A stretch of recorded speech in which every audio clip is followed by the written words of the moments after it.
Jangan lupa like, komen, dan subscribe channel YouTube TVRI Bengkulu dan nyalakan lonceng notifikasinya.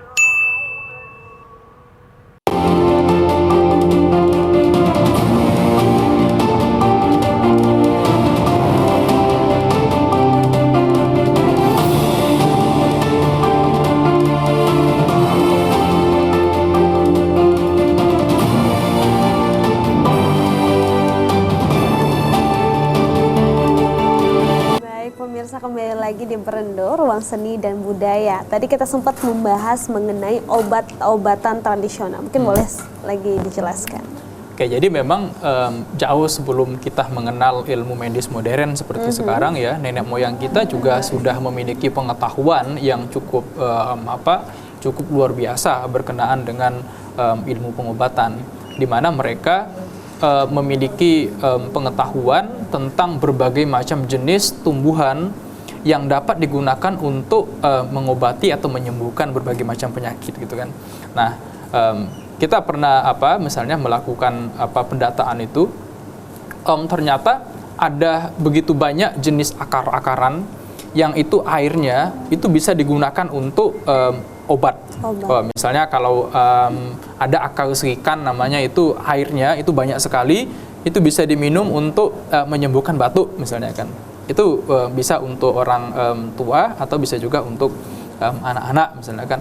Terus ada juga berbagai macam jenis tumbuhan lain yang daunnya itu juga bisa digunakan untuk menurunkan panas atau juga mengobati memar atau juga menyembuhkan diare dan segala macam. Jadi nenek moyang kita punya pengetahuan yang luar biasa tentang tumbuhan-tumbuhan yang hidup di sekitar kita yang dapat digunakan untuk misalnya mengobati berbagai macam penyakit tadi. Di samping memang di luar cara itu, cara lain yang juga sering kita temukan, yaitu seperti jampi-jampi, misalkan urut, misalnya kan, ataupun yang lain-lain. Jadi ada banyak sekali cara yang digunakan nenek moyang kita dulu untuk mengatasi berbagai macam problem kesehatan itu tadi. Benar, dan ini adalah juga menjadi tradisi ya yang sering sekali kita lupakan nih sekarang.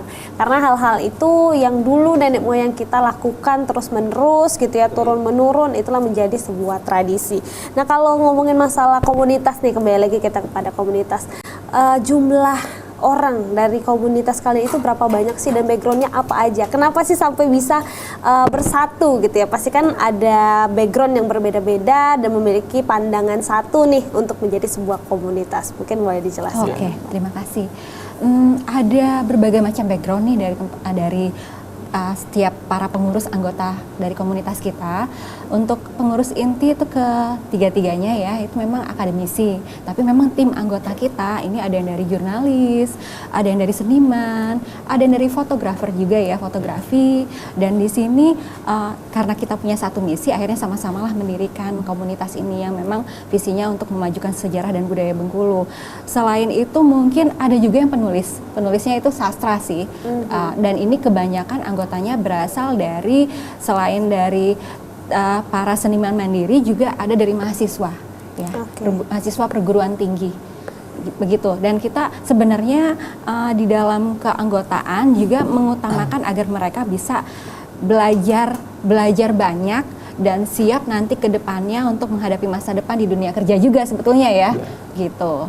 Boleh kita punya ini ya, anggota kita memang agak beragam sih. Beragam. Akademisi ya memang agak banyak, memang dosen ya sama guru. Tapi juga ada musisi ya, seniman ya. Dia ada dua kita ya punya vokalis yang band lokal yang cukup terkenal gitu kan. Nah, itu sering kita ikutkan sering join di kegiatan-kegiatan kita. Ada Mas Redo ya, ada Mas Davin juga. Belum lagi yang basicnya ada yang jurnalis juga gitu kan, ada yang memang berkutat di dunia seni ya di Sanggar, dan tadi ya ada mahasiswa. Jadi cukup beragam sih kalau soal ya. Ini soal anggota. Dan apalagi pelaku atau mungkin juga akademisi juga bisa bersatu karena memang tadi tujuannya ya untuk dapat melestarikan dan mengembangkan potensi tentunya. Baik pemirsa, nanti kita akan lanjutkan lagi setelah jeda pariwara berikut ini, tetap di TVRI Bengkulu.